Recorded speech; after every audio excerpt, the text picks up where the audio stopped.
जी नाज़रीन, अचो तव्हांजी मुलाक़ात करायूं हाणे अॼु जे ख़ासि महिमान सां। अॼु असां डिस्कस कंदासीं न सिर्फ़ु सियासत, न सिर्फ़ु माइनॉरिटीज़ जा हक़, बल्कि अॼु असां अखियुनि जी जेका बीमारियूं आहिनि उहे छो थियूं थियनि, उन्हनि जा कहिड़ा इलाज मुमकिन आहिनि, इहे बीमारियूं अॼुकल्ह छो वधी रहियूं आहिनि, इन्हनि सभिनीनि जे बारे में ॻाल्हाईंदासीं डॉक्टर जयपाल छाबरिया सां। अस्सलाम वालेकुम सर। थैंक यू, महिरबानी।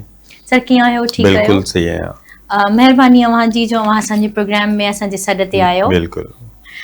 सर अव्हां आई सर्जन आहियो, राइटर आहियो, पोएट आहियो, ऐं अव्हां जे चइजे त हिकिड़ो ॿियो पहलू अव्हां जो डिस्कस कजे, तव्हां सियासत में as a wise president Pakistan Tehreek Insaf Sindh के सर्व करे रहिया आहियो, ऐं मेंबर आहियो नेशनल कमीशन ऑफ माइनॉरिटीज़ जा, पाकिस्तान मेडिकल एसोसिएशन जा एग्ज़ीक्यूटिव कमेटी मेंबर आहियो। भला एतिरा सारा कम अव्हां कया आहिनि। अगरि जे मां अव्हां खां पुछां त अव्हांजो जेको प्रोफेशन आहे जंहिंमें अव्हां आई सर्जन आहियो, ऐं वरी अव्हांजो जेको ॿियो हिकिड़ो पहलू आहे लेखक, सभिनीनि खां वधीक कहिड़ो थो वणे?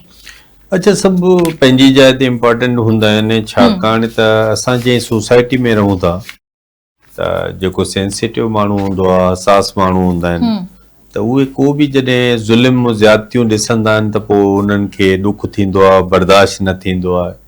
त उन जे करे मूं लाज़मी आहे सियासत में बि आहियां, ऐं हाई स्कूल खां वठी आउं ॿारनि जी तनज़ीम में हुयुसि। जॾहिं आउं हाई स्कूल में पढ़ंदो हुउसि त गुलनि जहिड़ा ॿार उन ज़माने में गुलनि जहिड़ा ॿार जो मंथली मैगज़ीन बि ईंदी हुई, जीअं गुलफुल ईंदो हुयो। त आउं उन वक़्तु उते पंहिंजे ॻोठ में कंदकोट में ड्रामनि में हिसो वरितो, डिबेटिंग में हिसो वरितो, ऐं हर साल जेको साध बेले जो मेलो थींदो त उन में आउं ज़रूरु वञा ऐं डिबेटिंग में ज़रूरु हुजां।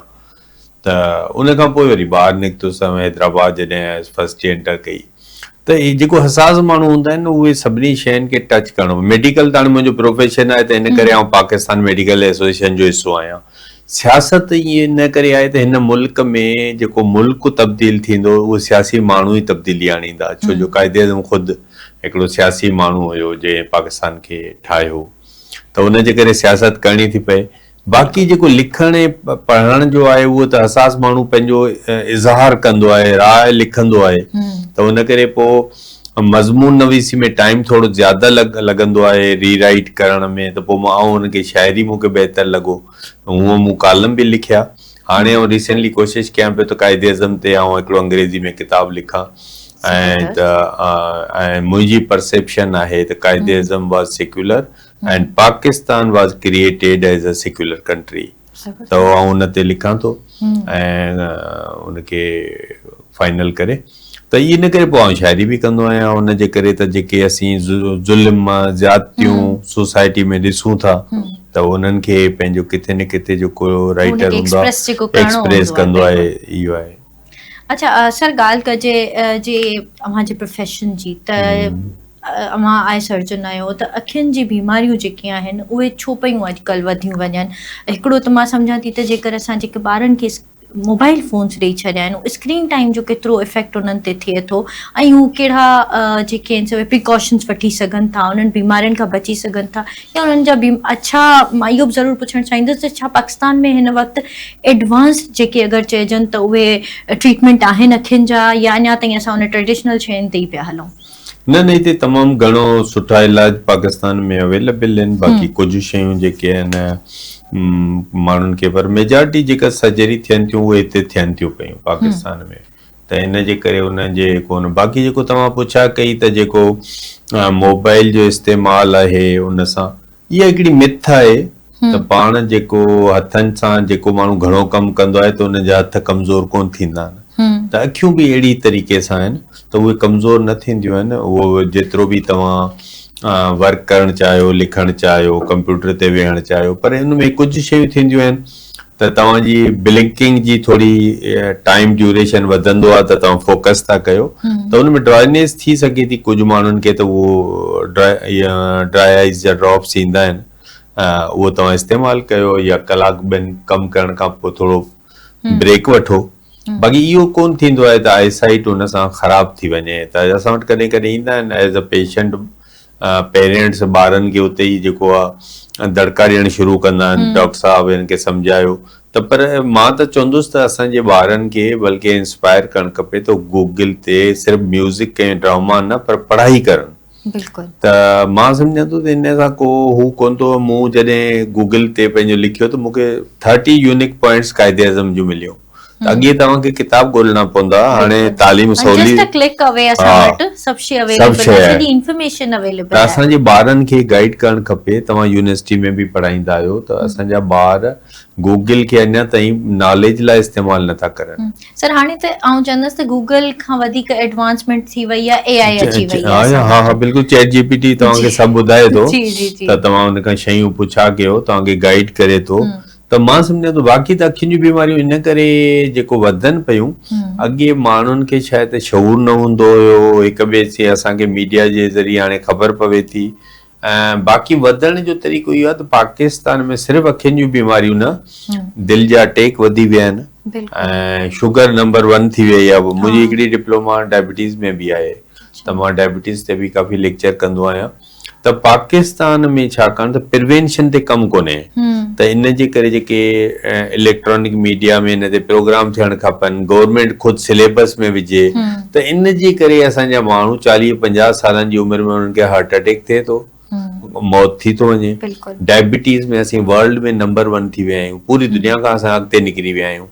त ऐं पोइ अखियुनि जी बीमारियूं में इन करे त माण्हुनि खे अञा ताईं जेका गुर्बत आहे या उन्हनि खे शऊर न आहे या हू लेट सां डॉक्टर वटि वञनि था, त इन जे करे। बाक़ी न त हाणे सहूलियतूं सुठियूं आहिनि, तमामु घणियूं हॉस्पिटलूं, घणा डॉक्टर अवेलेबल आहिनि ऐं सरकारी हॉस्पिटलुनि में बि कमु थिए थो। मां पाण रहियो आहियां, पर माण्हू अञा सुस्ती पाण कंदा आहिनि, त डॉक्टर ताईं पहुचण में देर सां हो चवंदा आहिनि त बस जेसिताईं असां हिन बीमारी सां गॾु हलूं पिया, हलायूं, जॾहिं वधी थी वञे पोइ त होश अचे त हाणे it's the right time to go to the doctor. ऐं ग़लति मिथ में इस्तेमाल बि कंदा आहिनि। मूं वटि हिकिड़ो पेशेंट आयो पठाण, त उहो छा कयो, जेको अक जो पाणी अख में विझी आयो, तो मूं चयो त इहो तूं छो विधो? चए मुझे मशहूरा दिया किसी ने। अरे भाई कंहिं तोखे इहो मशहूरो ॾिनो, तूं अक जो पाणी विझ। त मन ई ग़लति पाण वटि जेके शयुनि जो, या तव्हां ॾिठो हूंदो कई माण्हू सोशल मीडिया में ॾिसंदा आहिनि शुगर ख़तम थी वेंदी, ही खाओ दवाई, त शुगर ख़तम कोन थींदी आहे। त माण्हुनि खे पंहिंजी नॉलेज लाइ गूगल ते वञी सवाल पुछनि, पढ़नि, न त उहे घणा माण्हू जेके हुन खां लुटिजी था वञनि, पैसा हुननि जा वेस्ट था वञनि। त इन करे पाकिस्तान में जेकॾहिं प्रिवेंशन ते कमु कयो वञे त बिल्कुलु तव्हां वटि मरीज़ घटिजी वेंदा। ही जॾहिं इंडस यूनिवर्सिटी, ही जेका इंडस हॉस्पिटल ठही, त उनजो डॉक्टर बारी जो हिकिड़ो इंटरव्यू आयो। उन इंटरव्यू में उन चयो त असांखे कंहिं ॿिए मुल्क जे हिकिड़े इदारो हुयो, जिन चयो त असां तव्हांखे हेतिरियूं मशीनूं, हेतिरा बेड, हेतिरो सामान ॾियूं था, तव्हां हॉस्पिटल बनायो। त चयो मां सरप्राइज़ थी वियुमि, त मां उन्हनि खां पुछणु लॻुसि त तव्हां एॾो सामान असांखे कीअं ॾींदा, काथां ॾींदा? पोइ हुननि चयो त असांजे मुल्क में हॉस्पिटलूं बंदि पयूं थियनि। अच्छा, उते बीमारी घटि थी वई। पोइ मूं गूगल कयो, पाण पढ़ण जी कोशिशि कई, त जर्मनी में 1 साल में हुननि 1500 हॉस्पिटल बंदि कयूं, त उते पेशेंट घटि थिए पियो।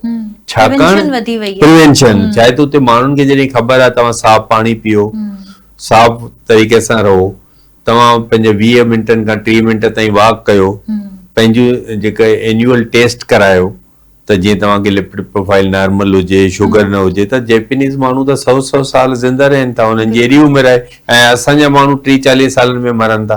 त असां वटि प्रिवेंशन ते कमु न आहे, ओवर ईटिंग घणी था कनि। असांजा माण्हू मन किथे दावत में वेंदा, शादी में वेंदा, त 2 ॾींहंनि जो खाधो खाईंदा। ईअं ई आहे, हो चवंदा आहिनि न, फ्री जो ॾिसी आहियूं, सम्झंदा त शायदि असांखे वरी 2 ॾींहं कमानी न मिली सघे। त इन जे करे ई असां वटि बीमारियूं जेके थियनि थियूं, त असीं जेकॾहिं सिहत खे गवर्नमेंट उन ते पंहिंजे सिलेबस में विझे ऐं उन ते डिबेट्स कराए। 14 अगस्त ते स्कूलनि जी छुटी, भई स्कूलनि में त तव्हां डिबेटिंग करायो न, त कायदे आज़म केरु हुयो, हुन छा कमु कयो। कायदे आज़म 20 सालनि जी उमिरि में, मां त सरप्राइज़ आहियां पूरी वर्ल्ड में कहिड़ो माण्हू एज अ बैरिस्टर 20 सालनि में हुन प्रैक्टिस शुरू कई। He was the youngest person. बिल्कुलु। And he was the very honest, very hard working. त इहे माण्हुनि खे ॿुधाइण जी ॿारनि खे, बजाए जो छुटी करे घर विया, शाह लतीफ़ डे ते छुटी, भई शाह लतीफ़ ते तव्हां त शाइरी पढ़ो, मज़मून नवीसी करायो, डिबेटिंग करायो, मतलब उनखे पब्लिक हॉलिडे डिक्लेयर करे था छॾियो। त इहो माना उन हाफ डे कयो, 2 कलाकनि लाइ घुरायो ॿारनि खे, त ॿार छा आहे तो पढ़ी ईंदा, मज़मून नवीसी में हिसो वठंदा। उनखे एक्चुअली उन डे हाँ, जी अहमियत ख़बर अहमियत आहे, पई बिल्कुलु। हींअर त हो घर वेठा आहिनि सिर्फ़ु बिल्कुलु। ॿुधनि था त ठीकु आहे बिल्कुलु। 14 अगस्त आहे या लतीफ़ बिल्कुलु। डे आहे या वट एवर जेके बि असांजा हिकिड़ा बिल्कुलु। सेलिब्रेशन्स जा ॾींहं थींदा बिल्कुलु। आहिनि त उहे घर वेही था सिर्फ़ु उनखे न ख़बर ई कोन्हे उन्हनि खे। मां पाण कल्ह ई टीवी ते बि ॿुधायो, तव्हांजे थ्रू बि ॿुधाईंदा त ही पाकिस्तान जेको ठहियो, मूं तव्हांखे ज़िक्र कयो, तव्हां किताब थो लिखां, तव्हां सोचींदो जॾहिं हाई स्कूल में हुउमि त असां जॾहिं हिंदू आहियूं त असांजो कहिड़ो माना शेयर हुयो पाकिस्तान में मुंहिंजे वॾनि जो। पोइ जॾहिं मूं पढ़णु शुरू कयो त मूंखे ख़बर पई त पाकिस्तान जो पहिरियों वज़ीर कानून हिंदू हुयो, जोगिंदर नाथ मंडल। He was the first law minister of Pakistan. कंहिंखे ख़बर न ख़बर आहे कोन्हे। त लॉ मिनिस्टर त तमामु वॾी शइ हूंदो आहे। ऐं उहो लेबर मिनिस्टर बि हुयो, उहो कश्मीर अफेयर्स जो मिनिस्टर बि हुयो। उहो को ज़ाती काइदेज़म जो दोस्त न हुयो, हुन पाकिस्तान बणाइण में हिसो वरितो हुयो, उहो मुस्लिम लीग जो हिसो हुयो। हुन जेके बंगाल में जेका हुसैन शहीद सहरवर्दी चीफ मिनिस्टर थियो, उहो हिन जे करे थियो, हिन जा 22 पार्लियामेंटेरियन हुया हुते, ही वॉज बंगाली। त उन मदद कई मुस्लिम लीग जी, इन करे काइदेज़म हुनखे लॉ मिनिस्टर ठाहियो। हिते जीअं जीएम सैयद सिंध में करारदाद पास कई, सिंध असेंबली में, पंजाब असेंबली में जॾहिं करार, त उते वोट खुटी पिया। उते उहो हिकिड़ो क्रिश्चियन स्पीकर हुयो, SP सिंघा, उन पंहिंजो वोट बि ॾिनो, पंहिंजे ॿिया क्रिश्चियन जा वठे, तॾहिं उहो पंजाब अॼु जेको पाकिस्तान खे मिलियो आहे, उहो क्रिश्चियन जी महिरबानी आहे। अगरि उहे वोट न ॾियनि हा त ही पंजाब अॼु न मिले हा। पर असांजे सिलेबस में ॿारनि खे ख़बर ई कोन्हे त भई SP सिंघा पंजाब वठी ॾिनो, जोगिंदर नाथ मंडल फर्स्ट लॉ मिनिस्टर हुयो हिंदू, त जिन सुठो कमु कयो आहे। इहे सभु सिलेबस में अचणु खपनि, इहे डेज़ सेलिब्रेट थियनि। जॾहिं तव्हां सेलिब्रेट कंदा त उन ॾींहं ते ॻाल्हाईंदा न। त काइदेज़म ते माण्हू पढ़ंदा ई कीअं? ॿार असांजा घर वञी छुटी थी वेंदी, ख़तमु। त तव्हां काइदेज़म ते पढ़ी अचनि न, त काइदेज़म छा कयो, काइदेज़म केतिरो लर्नेड हो, केतिरो ऑनेस्ट हुयो, केतिरो डेडिकेटेड हुयो, ऐं हुन कहिड़ो वियन ॾिनो। त 11 अगस्त जे स्पीच में हुन छा चयो त कहिड़ो पाकिस्तान हुजे? उहो पाकिस्तान जिते तमामु शहरी आज़ाद हूंदा, पंहिंजे मस्जिद मंदर में वञी सघनि, उन्हनि खे स्टेट खे कोई रिलीजन सां वास्तो न हूंदो। त इहा काइदेज़म जी हिकिड़ी वियन हुई। बिल्कुलु, जेका आउं नथी सम्झा त असांजे ॿारनि खे सिर्फ़ु एतिरी ख़बर ई ख़बर आहे कोन्हे। त Quaid-e-Azam is just a founder of Pakistan, that's it. बिल्कुलु न, इहा तव्हांजी बिल्कुलु सजेशन हिकिड़ी जेका आहे मां सम्झां थी त हिनखे ज़रूरु असांजा जेके करिकुलम ठाहिनि था उहे इन ॻाल्हि खे ध्यान में रखनि त असां जेका हिस्ट्री पंहिंजे ॿारनि खे पढ़ायूं था त उहा केतिरी ॿारनि जे लाइ फ़ाइदेमंद आहे। सर, अव्हां डायबिटीज़ जी ॻाल्हि कई त अव्हांजी डिप्लोमा जेका उहा डायबिटीज़ जे हवाले सां बि आहे। त अॼुकल्ह जे नौजवान में असां ॾिसूं था हिकिड़ो त जेनेटिकली असां चवंदा आहियूं त डायबिटिक आहे, पर अॼुकल्ह नंढी नंढी उमिरि जा ॿार टीन एज बि मां ॾिठा आहिनि त उहे डायबिटिक था थी वञनि या अर्ली 20s में था अचनि, त इन जी कहिड़ी वजह आहे? अच्छा, इन जा 3-4 रीज़न आहिनि जिन खे पाण खे गवर्नमेंट खे हिकु त सिलेबस में विझे त माण्हू पढ़नि, ऐं ॿियो तव्हां सुठो सवाल कयो आहे। ऐं डायबिटीज़ खे पाण रोके सघूं था, माना अहिड़ी बीमारी आहे जंहिं ते प्रिवेंशन ते कमु थी सघे थो। त हितां जा माण्हू जॾहिं केयर नथा करनि पंहिंजी, ऐं आउं जॾहिं डायबिटिक थी वेंदुसि त लाज़मी उहा जीन्स मुंहिंजा मुंहिंजे ॿारनि में वेंदा, मुंहिंजे फादर मदर में हुई त मूंखे मिलंदा। त हिकिड़ो त पाण खे इहो रोकणो आहे त डायबिटिक असांजी पॉपुलेशन घटि थिए। हाणे घटि कीअं थींदी? हिकिड़ो त फिज़िकल एक्टिविटी असांखे वधाइणी आहे, ठीकु आहे, पंहिंजी वॉक कयो, वॉक नथा करे सघो घर में एक्सरसाइज कयो, बिल्कुलु ठीकु आहे। ॿियो आहे ओवर ईटिंग न कयो। ओवर ईटिंग कयो था, जीअं हिकिड़ो पाण जनरेटर हलायूं, उन ते लोड बिजली जो घणो विझूं, घणा पंखा खोलियूं त जनरेटर ऑटोमेटिकली वेही रहंदो। त असांजो हिकिड़ो सिस्टम आहे, उनजी लिमिट आहे। आउं हिकिड़ी कंपनी में वियो हुउसि मीटिंग लाइ, त उते हिकिड़ो नौजवान आयो, माना कोई 30 सालनि जो, मूंखे चवंदो डॉक्टर साहब मुझे घबराहट हो रही है। माना उते ऑफिस में ई कमु कंदो हुयो। त मूं चयो यार तुम सुबुह को नाश्ता वाश्ता किया था और क्या क्या खाया है आपने? त पोइ हुन ॿुधायो त मां हाणे जेको उथी वियो हुउमि न, हू जलेबियूं अची वेंदियूं आहिनि न, मिसाल को विराइण लाइ खणी आयो, त हुन को वठी करे माना 1.5 किलो खाई आयो, एॾो मिठो, एट अ टाइम। त इहे असांजे माण्हुनि खे ओवर ईटिंग न करणु खपे। शादियुनि में था वञनि, 2 कोल्ड ड्रिंक, 2 जूस, 2 कुल्फी, मानी एतिरी जो माना 2 ॾींहंनि जो खाधो त हिकिड़े टाइम ते खाई। त इहा ओवर ईटिंग माना उनजो काज़ आहे। हिकिड़ो त मूं ॿुधायो हेरिडिटी, त जीन्स, माना मां हेल्दी हूंदुमि त मुंहिंजी औलाद हेल्दी थींदी। बिल्कुलु हिकिड़ो त उते रोकणो आहे, ॿियो ओवर ईटिंग रोकणो आहे, फिजिकल एक्टिविटी हा उहा वधाइणी स्टार्ट आहे। करणी आहे। अच्छा, ॿियो इहो आहे त असीं स्वीट्स घणा था वठूं, इन खे रोकणो आहे। जीअं मूं ॿुधायो जिलेबी, त असांजा माण्हू छा कंदा आहिनि, तव्हां काथे आइस्क्रीमूं हिते इदारे में घुरायो तव्हां मिली करे, त हर को माण्हू कोशिशि कंदो आहे त मां 2 खावां, बची वई आहे त मां 3 बि खाई छॾियां। त माना इहो स्वीट असां लिमिटेड हिकिड़ो लिमिट में खाऊं, माना ईटिंग ते कंट्रोल कयूं। ॿियो जेका असां वटि माइग्रेशन थिए थी रूरल टू अर्बन, त पोइ उन में हैबिट्स चेंज थियनि थियूं। जीअं बहिराड़ी जो माण्हू कराची अचे थो या लाहौर में अचे थो, जेको इंटीरियर पंजाब जो माण्हू, त उहो अर्बन लाइफ डिफरेंट हूंदी आहे। ॻोठ में माण्हू 8-9 बजे सुम्ही रहंदा आहिनि, 9 बजे, माना हू 7-8 बजे मानी खाईंदा आहिनि। ऐं कराची जो माण्हू 12-1 बजे सुम्हंदो आहे, डिनर बि लेट थींदी आहे। ऐं ॿियो हुते माना फ्राई फूड न आहिनि ॻोठनि में, त हुते बर्गर खाइनि या हुते पिज़्ज़ा खाइनि, उहो न आहे, उहो हिते घणो आहे। अच्छा, जेको नाश्ते जो सिस्टम आहे हिते, पठाणनि जो नाश्तो तव्हांखे मिलंदो, सुबुह जो पराठा खाइनि था माण्हू, हलवा पूरी खाइनि था। हाणे इहो थिए छा थो, त इहे जेकॾहिं सडनली हुनजी हैबिट चेंज थिए थी, जेको ॻोठ मां माण्हू शिफ्ट थी आयो, त उहो इन मां मुतासिर थिए थो, त हिकदमि उन चेंज करे छॾियो, पंहिंजो लाइफ स्टाइल चेंज थी वियो। त इहे सभु शयूं असांजा माण्हू, जीअं असीं गाॾी जी हूंदी आहे न, जंहिंखे बि गाॾी हूंदी आहे त उहो उनजी ट्यूनिंग कराईंदो आहे, ऑयल चेंज कंदो आहे, पर असां माण्हू पंहिंजी साल में टेस्ट न कराईंदा आहियूं। मेंटेनेंस अगरि हुनखे चऊं त जीअं शयुनि जी मेंटेनेंस ज़रूरी आहे, तीअं तव्हांजी पंहिंजी 2 या 3 टेस्टूं आहिनि जेके तमामु कंपलसरी आहिनि। 30 सालनि खां वॾी उमिरि वारा सभिनी खे साल में हिकु दफ़ो, हिकु लिपिड प्रोफाइल, हिकु HbA1c। HbA1c सां तव्हांखे शुगर ख़बर पइजी त तव्हांखे प्री डायबिटीज़ त न आहे।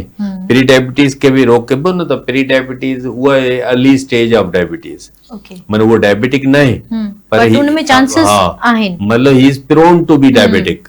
पोइ प्री डायबिटीज़ वारो अगरि प्रिवेंशन शुरू कंदो, पंहिंजे पाण जी सिहत जो ख़्यालु कंदो, या त उहो सॼी उमिरि प्री डायबिटिक हूंदो, या डायबिटिक थी वेंदो, या नॉर्मल बि थी सघे थो वापसि। त उन जे करे उनखे उन स्टेज ते कैच करे उतां ई पाण खे उहो करिणो आहे। पर असां माण्हू छा आहे त पोइ न लिपिड प्रोफाइल नथा करायूं, ऐं माण्हू पोइ कोलेस्ट्रॉल वारियूं शयूं घणियूं था खाइनि, कलेजी, कबाब, त पोइ छा आहे उनजो कोलेस्ट्रॉल जॾहिं वधे, सडनली उन्हनि खे अटैक थिए थो, त उहो। ऐं every diabetic also is a cardiac patient. उनखे भले ब्लड प्रेशर बि न हुजे, उनखे दिलि जो कॾहिं सूर बि न थियो हुजे, पर डायबिटिक आहे त ही इज़ कार्डियक पेशेंट। त उहो उनखे पाण खे केयर करिणो आहे। त असांखे गवर्नमेंट रियासत खे खपे त हेल्थ ते, असां जेको इलेक्ट्रॉनिक मीडिया में डेली माण्हुनि खे सिर्फ़ु सियासत ते ॿुधाए त हिकिड़ो प्रोग्राम हुननि जो हेल्थ ते हुजे, अधु कलाक जो ई हुजे, त माण्हू साफ़ पाणी पीअनि। पाणी पाण गंदो आहे, माण्हुनि खे उहो पीअनि था, त इहो साफ़ पाणी पीअनि, साफ़ हवा, पोल्यूशन असां वटि आहे, किचिरो त असीं पाण बि कयूं था, गाॾियूं धुओं ॾियनि थियूं, त इहे सभु माण्हुनि खे जॾहिं शयूं मिलंदियूं, हू पंहिंजी फिज़िकल एक्टिविटी करनि, एक्सरसाइज करनि। अच्छा, मेंटल जेका हेल्थ आहे उहा इम्पॉर्टेंट आहे, त माण्हुनि खे हिकिड़ो हुजे त तव्हां, मसइला त सॼी दुनिया में माण्हुनि खे थींदा आहिनि, पर उन मां मसइलनि मां ॿाहिरि निकिरजे कीअं, उनखे हल कीअं कजे, त इहो बि हिकिड़ो उन्हनि खे काउंसलिंग मिलणु खपे। त खोड़ माण्हू पाण सुसाइड कंदा आहिनि, लाज़मी हू जॾहिं इन्हनि मसइलनि खां निकिरी न सघंदा आहिनि त हू पाण खे मारे छॾींदा आहिनि। त इहे सभिनी शयुनि ते कमु थी सघे। लैक ऑफ अवेयरनेस आहे, अगरि असांजी गवर्नमेंट चाहे या असांजा जेके इदारा आहिनि, ॿिया लाॻापियल इदारनि जी ॻाल्हि कजे, त उहे चाहिनि त अवेयरनेस फैलाए सघनि था। इवन असांजो सोशल मीडिया हिन में हिकिड़ो सुठो किरदारु अदा करे सघे थो, just like we are conversating here. ॿियो डायबिटीज़ में इहो माण्हुनि खे सम्झणु खपे त ओबेसिटी इज़ डेंजरस। वज़न कंहिंजो तव्हांजो वधीक न हुजणु खपे, उहो बि हिकिड़ो, तव्हां जेके बि ओबेसिटी जन वटि हूंदी त उन्हनि खे ब्लड प्रेशर थींदो जल्दी, कोलेस्ट्रॉल वधंदो जल्दी, शुगर थींदी जल्दी। त ओबेसिटी असां वटि तव्हां ॾिठो हूंदो त कई ॿार असांजा आहिनि जेके चबी कंसीडर कंदा आहियूं त ॾाढो सुठो थो लॻे, बट एक्चुअली डेंजरस। हा, ग़लति आहे। अगरि नंढो ॿार पैदाइशी हेवी वेट ॼमे थो, माना इहो डेंजरस आहे। नंढो ॿार अगरि उहो 4-5 किलो जो ॼमे थो त माना इट इज़, असां वटि उनखे हेल्दी कंसीडर कंदा आहियूं, न इट इज़ डेंजरस उन ॿार जे लाइ। त त उनखे शुगर थियण जो ख़तरो ॿियूं शयुनि जो ज़्यादा आहे। त इन करे पाण खे वेट खे नॉर्मल रखिणो आहे, खाधे खे नॉर्मल रखिणो आहे, फिज़िकल एक्टिविटी वधायूं त पाण ई जॾहिं सभु शयूं त पाकिस्तान बिल्कुलु उन मां पाण त फैमिली प्लानिंग कोन था कयूं त पॉपुलेशन वधी वई आहे। अॻे बांग्लादेश असांखां वधीक हुयो चइनी सूबनि खां, अॼु बांग्लादेश जी 20 करोड़ आहे, 80-25 करोड़ आहे, माना असां वधी विया आहियूं। बिल्कुलु सही ॻाल्हि आहे। सर ॻाल्हि कयूं था माइनॉरिटीज़ जी, ठीकु आहे, नेशनल कमीशन फॉर माइनॉरिटीज़ में अवां लाॻापियल आहियो उन इदारे सां। अवां जी नज़र में जेकर पाकिस्तान में अक़लियतनि जे हक़नि ऐं समाजी बराबरी जी ॻाल्हि कजे त उन्हनि खे उहे हक़ मिली रहिया आहिनि? अच्छा, नथा मिलनि, बिल्कुलु कोन था मिलनि। ऐं असांजा जेके पार्लियामेंटेरियन आहिनि या असांजा मुखी आहिनि उहे ॾिनल आहिनि, ख़ौफ़ज़दा आहिनि, या उन्हनि खे किन खे नॉलेज न आहे त उहे इन ते नथा ॻाल्हाइनि। हिकिड़ी मशहूरु कहावत आहे त ॿारु जेसिताईं रोअंदो न आहे त माउ हुनखे खीर न पीआईंदी आहे। त असांखे माण्हुनि खे पंहिंजे मुतालबा रखणु खपनि, ऐं मां रखिया पंहिंजे मिनारिटी कमीशन में। 3 साल हुयुसि त मां हुते फोर्स कन्वर्जन जो सब कमेटी जो चेयरमैन हुयुसि, त मूं फोर्स कन्वर्जन ते ॻाल्हायो त भई 1927 में मुस्लिम लीग हिकिड़ो रेज़ोल्यूशन पास कयो क़ाइदे आज़म जी लीडरशिप में त कोई बि छोकिरी या छोकिरो 18 सालनि खां नंढो कन्वर्ट नथो थी सघे। इहो मुस्लिम लीग पास कयो लॉ, माना रेज़ोल्यूशन। त मां चयो त भई इनखे तव्हां एडॉप्ट कयो। हाणे असांखे छो नथा कयो? हाणे असांखे ज़रूरत आहे त असांजी छोकिरियुनि खे 12 साल 14 सालनि खे तव्हां कन्वर्ट था कयो। त उहो त क़ाइदे आज़म जॾहिं उहो लॉ कयो ऐं क़ाइदे आज़म हुन ते अमल कयो त हुन जेका शादी कई पारसी छोकिरी सां, उहा जॾहिं 18 सालनि जी थी तॾहिं शादी, हालांकि हुनजे घर हू पहिरियां वेंदो हुयो, हुनजे फादर सां पहिरियां खां दोस्ती, लेकिन हुन वेट कयो त शी बिकेम 18। त हिकिड़ो त इहो असांखे करणु खपे। ऐं ॿियो मिनारिटीज़ जा जेके इशू आहिनि, असांजूं जेके सीटूं आहिनि पार्लियामेंट में, उहे 5% जे हिसाब सां आहिनि। त नेशनल असेंबली में हिन वक़्तु 10 सीटूं आहिनि। त जेका नेशनल असेंबली जा मेंबर आहिनि उहे 300 खां मथे आहिनि, 340 या 42 आहिनि। त उन हिसाब सां तक़रीबन उहे वञी करे माना 16-17 सीटूं बणजनि थियूं, त उहे उन्हनि खे घटि थियूं मिलनि अक़लियतनि खे। त इन खे सम्झणु खपे। ऐं ॿियो जेके पाकिस्तान में आहे सैनिटरी वर्करनि सां, हाणे आउं हिकिड़ो प्रेस क्लब ताईं अचां पियो त उते अॼु हिकिड़ो प्रोटेस्ट हुयो त सैनिटरी वर्कर जेके हिते आहिनि मेजॉरिटी लाज़मी असांजा नॉन मुस्लिम कमु था करनि। पोइ हुन में थिए छा थो त हुननि खे मशीनूं कोन था ॾियनि, हुननि खे गटर में उतारनि था त उहो मरी था वञनि। ऐं तक़रीबन साल में 30-40 सैनिटरी वर्करनि जो डेथ थिए थो, माना हर महीने 2-3 मशीनरी रिप्लेस नथी करे। हा, त सॼी दुनिया जेका सिविलाइज़ सोसाइटी आहे उहे मशीनुनि जे ज़रिए गटर मां किचिरो करे हे माण्हुनि खे था अंदरि मोकिलनि। त उन सां छा थो थिए त उहो डेंजरस आहे। उहो वीचारो गुर्बत जे करे 1000-2000 ॾियारी कमाइण जी लालच में त वञे थो, पर हुनखे ख़बर न आहे त अंदरि जेको गैसनि में पोइ कॾहिं कॾहिं उहो हेठि लही थो वञे, खॾो वॾो आहे, ख़बर न आहे हुनखे अंदाज़े जी। त इन करे मां सम्झां थो इहो मिनारिटीज़ सां फोर्स कन्वर्जन जो इशू आहे, इहे जॉब्स आहे। ऐं जॉब्स में एवॉर्ड तव्हां हाणे 14 अगस्त ते ॾिठो हूंदो, तव्हां त मीडिया सां वास्तो था रखो, त तव्हांखे हिंदू क्रिश्चियन खे एवॉर्ड छो नथा ॾियनि? त भई उते डॉक्टर बि आहिनि, इंजीनियर बि आहिनि, वकील बि आहिनि, जज बि आहिनि, त उन्हनि खे एवॉर्ड ॾियो न रेशो जे हिसाब सां। उहो कोन था ॾियनि। तव्हां वटि लिस्ट कढो। बल्कि अॼु त हाणे सिंधी मुस्लमाननि जी बि उन हिकिड़े अख़बार सां कंसर्न पर्सन, मां नालो खणी न वठां, उन ई सोशल मीडिया में रखियो आहे त सिंधी मुस्लमाननि खे ख़ुदि एतिरो कोन नॉमिनेट न कयो अथऊं। त इहो त रेशो जे हिसाब सां पर डिस्क्रिमिनेशन त आहे न सर। अगर सियासत जी ॻाल्हि कजे या गवर्नमेंट जी ॻाल्हि कजे त डिस्क्रिमिनेशन, त मेरिट खे मेरिट ते रखियो वञे। यूनिट्स जे त ही जयपाल हिंदू आहे, भई उहो मेरिट में अचे थो। एग्जैक्टली, ह्यूमन ग्राउंड्स ते तव्हां ॾिसो त केतिरो सर्व करे रहियो आहे पंहिंजे मुल्क लाइ, पंहिंजी सोसाइटी लाइ। बट अनफॉर्चुनेटली असां वटि किथे इहा शइ लैक। औरतुनि जी कमीशन में मूंखे जयपाल खे रखी छॾनि त भई जयपाल जो छा? जॾहिं कमीशन औरतुनि जी आहे त हुन में औरतूं ई हुजणु खपनि। ट्रांसजेंडर जी अगरि का कमीशन आहे त हुन में ट्रांसजेंडर हुजणु खपनि। त इन जो माना तरीक़ेकार बि हुनजो, ऐं ॿियो सिलेक्शन असांजे टाइम ते बहितर थी हुई। दे वर वेरी लर्नेड, PhD उनमें माना पारसी खातून एक सेनेटर हुई, क्रिश्चियन PhD हुई, मतलब विदाउट एनी हाँ, डिस्क्रिमिनेशन। पर हाणे जेका नई ठहे पई उनमें समूरा पॉलिटिकल खणनि पिया, माना सिंध सूबो पंहिंजा माण्हू ॾे पियो, पंजाब सूबो, माना सॼी पॉलिटिकल, इहा न हुजणु खपे। त उन जो जंहिंजो ह्यूमन राइट्स में कमु थियल आहे त उन्हनि माण्हुनि खे तव्हां कमीशन में रखो, त जेके उहे कम्युनिटी, हाणे जेके पॉलिटिकल माण्हू तव्हां सभु खणंदव, हे पीपल्स पार्टी जा माण्हू, हे नून लीग जा माण्हू, हे हुन जा माण्हू, त उहे पोइ प्रॉपर वो डिलीवर न करे न सघंदा कंदा। शे ऑब्वियसली, उहो वो न तो कंदा। पॉलिटिकल ग्राउंड्स ते खेलंदा। बिल्कुलु बिल्कुलु, त उहे पंहिंजी पार्टी जे हुन खां ॻाल्हाईंदा बि न, डिमांड बि न कंदा।